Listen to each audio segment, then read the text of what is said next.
Is it time to move out or is it time to rein yourself in? How ready are you and how ready must you be to make that move? Nako, pag-usapan natin yan at ang aking mga wins and failures, ang aking mga hard-earned mistakes dito sa Living Independently in this new Trying Hard podcast episode. This podcast episode was created with the help of Sierra Valley Gardens, your smart move in the East. All right, welcome to the Trying Hard podcast episode where we try harder pagdating sa life. And when we try harder, of course, part niyan yung trying to make the right decisions, lalo na sa big decisions in life. So we're going to talk about 4 things to think about when making your move. Hindi lang sa literal na moving out or getting a property or living independently. Is it time for you to leave your childhood home? Hindi lang doon. But in, I guess, major decisions in life, hopefully makatulong itong mga bagay na ito sa inyo, itong 4 na bagay na ito. Okay? Now, I did mention that we're going to talk about some of my mistakes. So, pagpasensyahan nyo na. Yun naman ginagawa natin dito. Sana may mapulot kayo dun sa aking mga costly mistakes sa life. But anyway, the first thing we need to talk about, and the first thing you need to think about before making your move or before moving out of your childhood home or any situation for that matter, the first thing you need to figure out ay yung iyong reason. Ulitin ko yan ha. Number 1, reason. Why are you moving out ba? And when I say why are you moving out, I'm saying that knowing na hindi lang naman isang dahilan usually dito, pero yung mga dahilan kasi para hindi sila modeled together, alam niyo yun, kailangan minsan himayin natin tong mga to. And kung meron pa tayong mapupulot, edi mas maganda kasi makikita pa natin kung may mga kailangan pa bang i-heal, kailangan pa bang itali doon sa neat little bow, kailangan pa bang i-let go na? Alin ba itong mga dahilan na ito talaga? Now, to figure things out easily, here's my tip, no? Just write 2 columns. 2 columns lang. Isang column is active and the second column is reactive. Now, why do I say that? Kasi pagdating sa choices in life, sometimes you need to think about whether it's an active choice or a reactive choice. Active choice siya kung you're making the decision by yourself, you have decisions outside of anyone else's control. Hindi siya dahilan dahil gusto mo na may gawin, dahil may ginawa ang iba, kumbaga. Hindi siya affected by any external stimulus. So for example, sa akin, active choice ang moving out because I needed space. I really needed space. I needed room. I needed a studio, which if you're watching on a vidcast, you can see right now, where I could just create content nang hindi ko kailangan i-move yung kalahati ng kwarto ko sa kabilang side. Kasi para sa mga hindi alam, I was working and living out of I would say mga siguro 20 to 30 square feet lang yung kwarto ko. So, maliit talaga siya. Tapos kasama na doon yung yung built-in na closet, may kama ka doon, may table ka doon. All of those things, ang liit-liit niya. At kung napapanood yung mga videos ko during the pandemic, you would see how tiny that room is. As in, isang dipa ko lang siya. Yung ganyan ko. Pag yung stretch ko yung arms ko, yun na yun. Maaabot ko yung dulo-dulo ng kwarto ko. So, it was a really tiny space. So, it was an active choice for me to move out because I needed space. I needed a setup na ganito where I could just sit and film at hindi na masyadong malaking problema. Hindi ko na kailangan mag-setup. Alam niyo yun, yung buong kwarto ko, kailangan kong igalaw yung gamit para lang makapag-film. And in fairness naman since I made that move, I would say na kahit papaano, medyo proud naman ako sa tinalo ng quality ng content ko from then hanggang ngayon. So I still have a lot of things to work on, but I mean, kung i-compare mo yung dalawa, malaki na yung pinagbago. So that was an active choice for me. So that reason is filed under active na reason. Now, yung reactive naman na choice or reactive na reason, again, based on something else. So if you are running away from a terrible situation, if there's, a threat, if there's a toxic environment, kung meron talagang mga bagay na external na nangyayari na ayaw mo na or hindi mo na kaya, then that could be a reactive reason. Ang lagi ko sinasabi sa decisions in life, usually, you can define it using 2 terms. Number 1, you're running away from something. And number 2, you're running towards something. May tinatakbuhan ka ba? As in, gusto mong makalayo? O tinatakbuhan ka kasi gusto mong puntahan? And I'm not saying that running away from something is worse than running towards something. But gusto kong i-stress yun kasi you really need to know. You need to know para sa mahihirap na mga sitwasyon sa buhay, pwede kang bumalik dun sa choice mo and remind yourself na panindigan yung decision. Kasi kahit mahirap yung sitwasyon ngayon, mas okay pa rin kung nasan ka kaysa dun sa kung nasan ka dati. And I'm saying that kasi hindi naman din perfect, sabihin na natin yung sitwasyon or hindi naman sobrang, alam niyo yun, sana may nahulog na maraming pera galing langit nung nag-move out ako. So maraming mga struggles, financially, of course, may leap of faith din involved dito. Maybe one of these days I'll talk to you more about the finances of the entire situation. Merong mga struggles when it comes to chores, for example. I moved out of a 30 square foot room to a proper house. Like, nasa third floor ako ngayon. Yung isang bahay siya na mahirap i-maintain, for example. Yung mga struggles na ganun, mahihirapan ka when you move out. May mga hirap din siya na dala. Pero kung alam mo yung reason mo behind your decision, may why ka, may mababalikan ka na wala kang regrets kasi, oh, yeah, but before, I didn't have space, I didn't have certain freedoms. Like, meron kang mapagkukumparahan. And that way, nagiging solid yung decision mo at hindi ka laging nakalingon. Alam niyo yun, yung lagi kang nagre-regret, lagi kang nagwa-what if. So, yun yung importance of knowing your reason why. So, ibabalik ko yung tanong sa iyo. In making your choice to move out, are you running away from something, running towards something, or both? Pwede rin namang both. Pwede rin multiple decisions, but you just need to know. So, think about that. Again, number one, you need to know your reason for moving out or reasons for moving out. Now, sa akin, I have multiple reasons, shared a couple with you, but masasabi ko kasi kahit papaano na nung nag-move out ako, merong tinatawag na fullness of time. Which leads us to our second point. You need to ask yourself kung tama yung iyong season. No? So, number one, reason. Number two, season. Ibig sabihin, is this the time for you to do this? Is this the right time for you to do this? And when we talk about time, hindi lang siya time as in amount of time that you put into the decision, but also the right timing.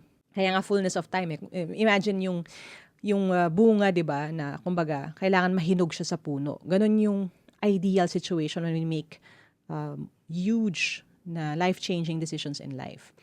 So you have to put in the time and then wait for the right timing. Kasi timing matters. Sa case ko, for example, I would say it was the fullness of time kasi I was able to really save up enough para okay ako. Like, safe yung decision ko. May emergency fund ako. When I decided, kasi nung una nagre-rent ako, kinalculate ko na agad. So, kung 2 years ang rental na term, times 24 ko agad yung rental price. And then, I checked my bank. I had to make sure na, okay na, whatever happens, like, talking about post-dated checks and stuff like that, I have that amount covered. Kasi ayoko nung, yung bigla kang palalayasin kasi wala kang pambayad. Like, sa telenovela ko lang nakikita yun. Ayokong ma-experience. Parang ganun.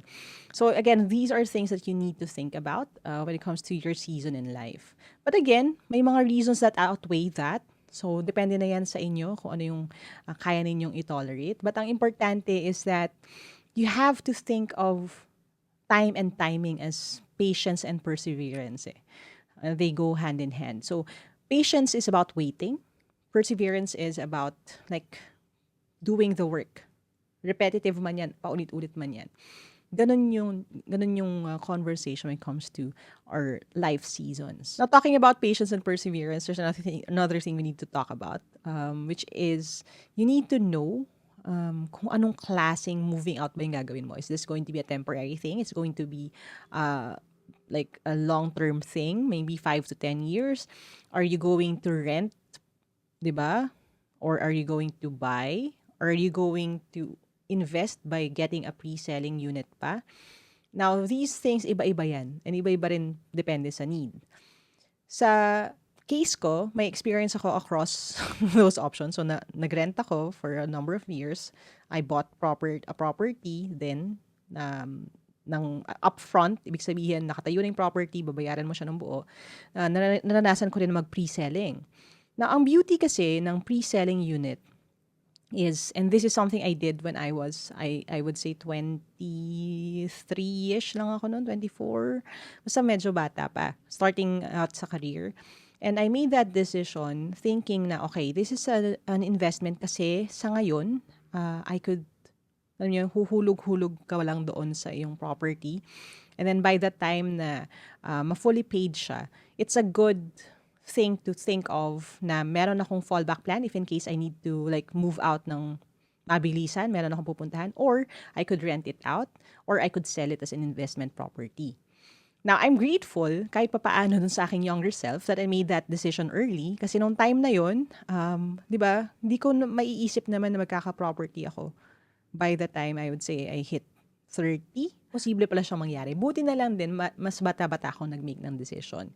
And if you look at the numbers din ng properties, yung binili mo or inulog mo over time, lalo na if you choose the right property, tumataas talaga yung presyo. But again, nandun tayo sa choosing the right property ha. Hindi ako financial advisor pero sasabihin ko sa inyo na hindi lahat ng investment maganda. Or hindi lahat ng decision ay magandang decision. And we'll talk about the other important part. Ilalaglag ko yung sarili ko mamaya. But think of it that way then. And when it comes to investing in property, especially if it's a pre-selling unit, especially if you're younger, honestly, the younger the better. The younger the better. Kasi, biruin nyo, kung hindi ko yan sinimulan noon, at yung presyo ngayon ng property in this day and age, sa isang prime na spot, sa city na spot, hindi ko na mabibili yung property na yun at the same price. So, yun, something to think about lang. Yung mga, lalo na kung yuppie kayo, yung professional, lalo na kung you're like thinking about, okay, saan ko lalagay yung aking Christmas bonus or the money coming in sa mga racket and stuff like that. You may want to squirrel things away for an investment to your future. Now, we have 2 more things to talk about later. Kasama na yung things that you know, things that you think you know, and things that you thought you knew but didn't know pala, and how I lost so much, not just money, but time and everything else after making a wrong move after the break. I always tell you na don't just study or work hard, study or work smart. Pero paano naman when you're making a move? What makes a move a smart move? Well, if you spend more time preparing, if you look at all the available options, if you do your research and evaluate kung ano ba talaga ang right for you, you're more inclined to make a smart move in life and in important life choices like investing in property. And Sierra Valley Gardens may just be your smart move in the East. Situated along Ortigas Avenue Extension, you have access to the bustling central business districts and the quiet countryside and sights of Rizal. This multi-award-winning development is designed to give you the conveniences of smart living, equipped with smart home functions and the comforts of open spaces, a clubhouse with various amenities, a hydroponics garden, and many other facilities for residents to enjoy. So, whether you're making the move for present you or future you, Sierra Valley Gardens could be that smart move for you. See it to believe it and experience their showroom today, located at Sierra Valley Gardens, Cainta, Rizal. Check the link in the episode description. Alright, welcome back to the podcast. Number 3 na tayo. Again, number 1, reason. Ano yung reason why you want to move out? Number 2, season. Is this the right time? Di ba? Tama ba ang time that you put in? Tama ba ang timing for you to make that move? And number 3, person. So, magkaka-rhyme naman, no? Reason, season, person. Now, ano tong person na to? Well, dalawa yung person na yan. Pero yung una is, who are you? Ikaw muna. And hindi lang siya natatapos sa who are you right now. Kasama dyan yung who do you want to be. Bakit? Kasi nga again, lalo na kung pre-selling unit, lalo na kung long-term ang plans natin para sa future natin, kailangan ma-project natin kahit papaano, no? Although hindi naman siya laging perfect na projection or perfect siya na conclusion ng mga bagay-bagay. Pero i-anticipate natin yung future needs natin. For example, if you're starting out sa corporate na work, 'di ba? Yung okay ka pa ngayon kasi pag bata ka, alam niyo yung kahit nagko-commute ka ng 4 hours, medyo kaya pa ng likod mo. Pero ina-anticipate mo na once you hit 30 or medyo you're a little bit older, hindi na kaya yung mga bagay na yon. So, yung mga bagay na kaya nating itabi at iplano ng mas maaga. Mas maganda ma-figure out mo na yan ngayon pa lang. So, the question is, who are you? 'Di ba? Kailangan kilala mo yung sarili mo to make the right decisions for yourself. Lalo na kung ganito kalaking desisyon sa moving out? Ano ba yung mga mahalaga sa'yo? Kasi mamaya mag-move out ka tapos do'n mo ma-realize late na hindi pala puwede yung mga mahalaga sa'yo, yung mga importante sa'yo. For example, sa akin, isa sa mga uncompromisable ko is Hailey, 'no? Hindi ako puwedeng mag-move out lang kung saan kasi I have a responsibility. Si Hailey who is my dog, 'no? Hindi ko siya kayang iwanan. Like there are people who would do that, 'no, yung kasi sa akin si Hailey parang baby ko na talaga 'yan, eh. Tsaka responsibilidad ko 'yun. Sa akin hindi tama na yung kumuha ka ng pet tapos, dahil trip mong mag-move out or trip mong magliwaliw, iiwanan mo para maging responsibilidad ng iba. 'Di ba, iwanan mo sa nanay mo gano'n, ta's sila yung mag-aalaga. Hindi ko kaya, like hindi ako yung gano'ng klaseng tao. Again, kung gano'n kayo or ano, hindi ko naman sinasabi na this is not in any way, um a way to judge you or anything like that. It's just, ako lang personally, hindi ko yun kaya. So, sa akin, uncompromisable, kailangan pet-friendly siya. Kailangan yung space ay bigger than yung kwarto ko before. Kasi, di ba, kung nag-move out ako, tas ganun lang din yung space, bakit pa, di ba? Hindi ko din magagawa yung studio setup na ganito. So, yung mga things na yun, you need to know before you make that move. Para alam mo kung saan ka rin pupunta. So, kung yung first two na tanong natin, yung reason and season ay before you move, ito yung mga kailangan mong gawin. Ito yung tutulong sa'yo, ito yung third and fourth na points natin. Ito yung tutulong sa'yo mamili kung saan ka talaga mag-move, di ba? So, mag-move ka ba at saan ka pupunta, dalawang magkaibang desisyon yun. So, again, you need to know who you are. Ano ang mahalaga sa'yo? Mahalaga ba sa'yo sustainable yung sitwasyon kung saan ka pupunta? Mahalaga ba sa'yo na may access ka sa puno, sa environment, sa tubig, like all of these things? Kasi, ano naman talaga, proven talaga na if you are surrounded with nature, alam mo yun, kung nakakita ka ng puno, nakakarinig ka ng ibon, these things could help when it comes to your mental wellness and even your productivity. So, yun ba? Importante ba sa'yo yun? Saan mo ba gustong pumunta? Or are you the type na gusto mo ng yung Sex and the City type of life na gusto mo sa sentro ng city? Ako kasi personally, importante sa akin yung may puno, importante sa akin yung open spaces kasi hindi ko kaya. Hindi ko kaya kung wala. And when it comes to choosing the place where I live in right now, sobrang laking pasasalamat ko na as in lalabas ako ng pinto ko may mga puno. Like, yun yung uncompromisable din pala sa akin. So, yun yung mga bagay na you need to know, figure it out, ano yung mahalaga sa'yo. At alin din ito sa mga feeling mo needs ay wants lang. Okay? So, you can make a favorable decision para sa sarili mo. Not just for you right now, but for future you. Now, the second person is actually a person na you may have to make this decision with. Ayan na. Naku, usapang love life. Ito yung mga gustong-gusto eh. Pero hindi lang to about love life ha. Kasi honestly, you can have roommates naman or you can have people join you in an investment na hindi naman romantically attached kayo, no? For example, and I'm not going to name names, no? Pero let's learn from a terrible decision on my part. So, nangyari, a long time ago, I was propositioned, no? So, merong lumapit sa akin, hindi ko napapangalanan. Tapos sabi niya, halika, mag-invest tayo. So, mag-co-invest daw kami. So, it was a group of us, no? So, 3 people kami na nag-invest sa isang property. It was not my idea. It was not the other person's idea. But this person na nagbenta sa amin ng idea, siya yung nagsabi. So, upsell siya na ganyan. O, sige, tapos after nito, pwedeng Airbnb yan. O kaya, pa-rent, ganyan-ganyan.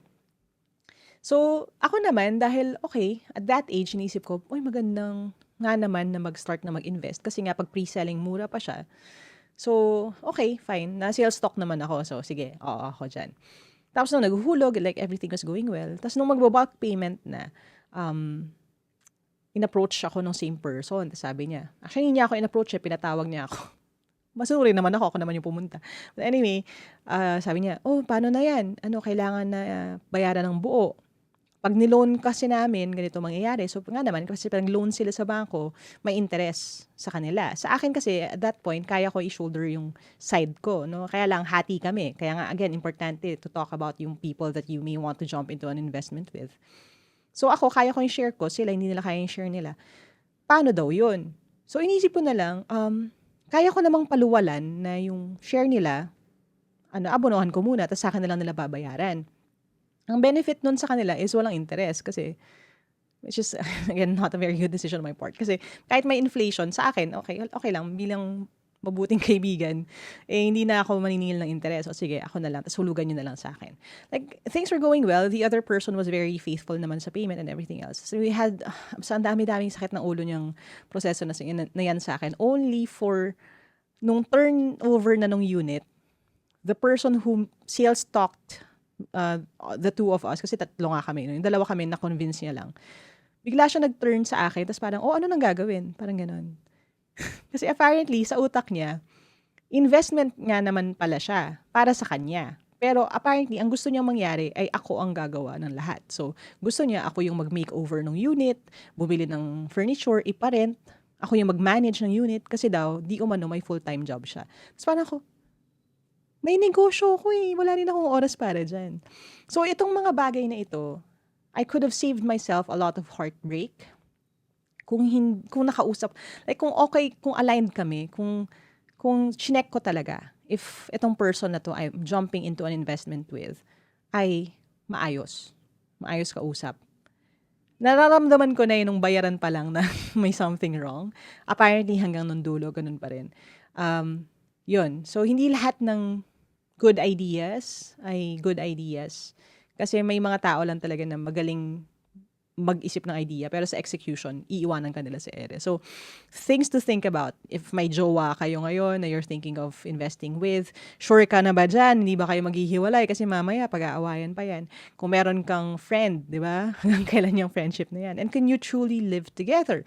Pareho ba kayo ng priorities? Ano mangyayari if in case this person marries or moves out of the country? Like, all of these things you need to sort out before you make that decision. So again, person, ikaw, person, kung meron pang ibang person, it's another factor to consider. Okay? Dito na tayo sa number 4, okay? Number 4, kung tapos na tayo sa reason, season, and person, dito na tayo sa lesson. Kasi here's a tough question na parang ang dali ng sagot, no? Pero pag niyo muna sasagutin agad, mag-isip ka muna bago ka sumagot. Here's the question. Are you truly ready to learn? Because if you move out, and when you move out, even before you move out, you will start learning new things. And sana sa buhay, lahat ng life lesson ay madali. Pero nakwento ko na sa inyo, hindi lahat ng life lesson ay madali. You could lose money, you could lose time, you could lose even friendships. Dun sa point na yon, you can sever relationships, you can damage trust because of these decisions. So are you ready to learn from this experience? Kasi moving out is moving out of your comfort zone. And you need to be ready dun sa mga bagay na yon. So, lagi ko sinasabi, di ba, never stop learning. And everything is a learning experience. From the good, you learn what to do. From the bad, you learn what not to do. Pero to end on a lighter note, sa akin, some of the lessons I learned, maliban sa, trust the right people and makinig ka sa kutob mo sa simula pa lang. Sa akin, one of the fun parts of moving out is learning small things, no? Small practical skills. Sa akin, kung mag-move out kayo, ngayon pala mag-practice na kayo, dapat meron kayong basic skill set, no? So, pinag-uusapan natin using tools, mounting frames, like these things that you see behind me. Itong bookshelf lang na ito ang hindi ako nag-build kasi nag-COVID ako at that time. So, my younger brother helped me. Pero the rest, like, I would mount these things. Ako yung nagbi-build ng mga yan. And, natuto ako. Natuto ako magluto, natuto ako na mag-keep ng Rolodex of contacts for basic services. So, ito yung mga akala mo, hindi mo ipoproblemahin sa buhay, pero kailangan mo ng tubero, kailangan mo ng someone who would help you with at least small repairs sa house or small repairs dun sa inyong apartment. Siyempre, itong mga bagay na ito, no, mas-solve or magiging mas convenient if maayos yung living situation nyo, if you have a landlord who's good, if you are in a property na merong ino-offer na amenities, may ino-offer na services na in-house, di ba? Mas maganda. Pero itong mga maliliit na bagay na ito, parang hindi siya masyadong mahalaga, pero apparently, big deal siya. At matututuhan ninyo na ang baking soda pala ay isang bagay na dinadaan-daanan natin sa grocery dati, pero necessity siya sa bahay. At sagot siya sa maraming problema.